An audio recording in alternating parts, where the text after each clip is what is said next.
After 15 months of death, destruction and devastation, there is finally a breakthrough.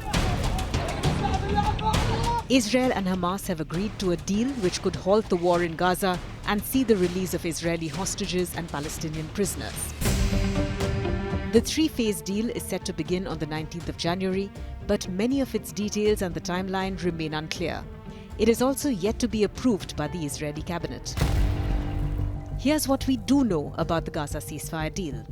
Phase 1 involves a 6-week halt to fighting and opening of negotiations on ending the war.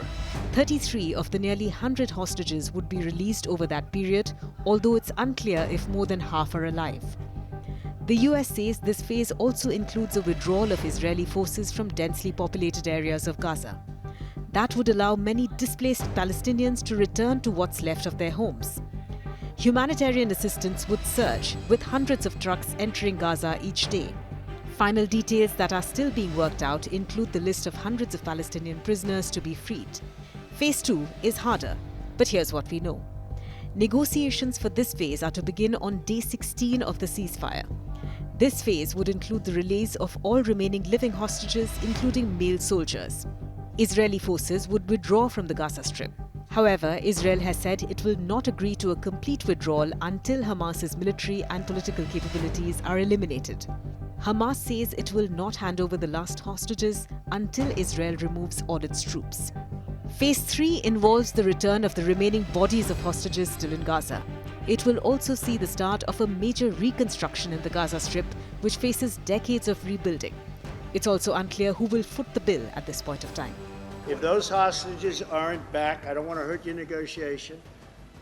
If they're not back by the time I get into office, all hell will break out in the Middle East. And it will not be good for Hamas, and it will not be good, frankly, for anyone. All hell will break out. Who took credit for this, Mr. President, you or Trump? Is that a joke? Oh, thank you. Before US President Joe Biden had even announced the Israel-Hamas ceasefire deal, his bid to claim a major foreign policy win in the final days of his administration were overshadowed by his political nemesis Donald Trump.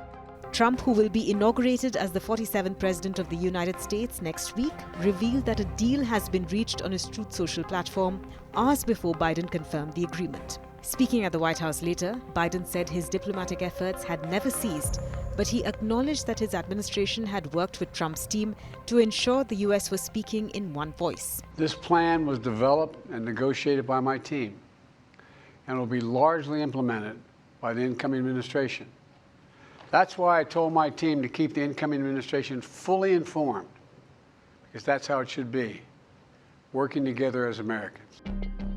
While Trump is known for his penchant for bluster and bravado, his involvement in breaking the ceasefire impasse has been widely acknowledged even beyond his allies. Celebrations erupted in both Gaza as well as Israel once the ceasefire was announced.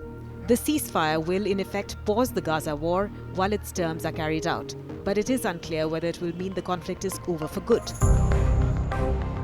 Hamas wanted a complete end to the war before it would release the hostages, something which was unacceptable to Israel. One of Israel's key war aims has been to destroy Hamas's military and governing capabilities. Although Israel has severely damaged it, Hamas is still standing. It is also unclear which hostages are alive or dead, or whether Hamas knows the whereabouts of all those who remain unaccounted for. It is also not known whether Israel will agree to pull out of the buffer zone by a certain date, or whether its presence there will be open-ended. So any ceasefire is likely to be extremely fragile, to say the very least.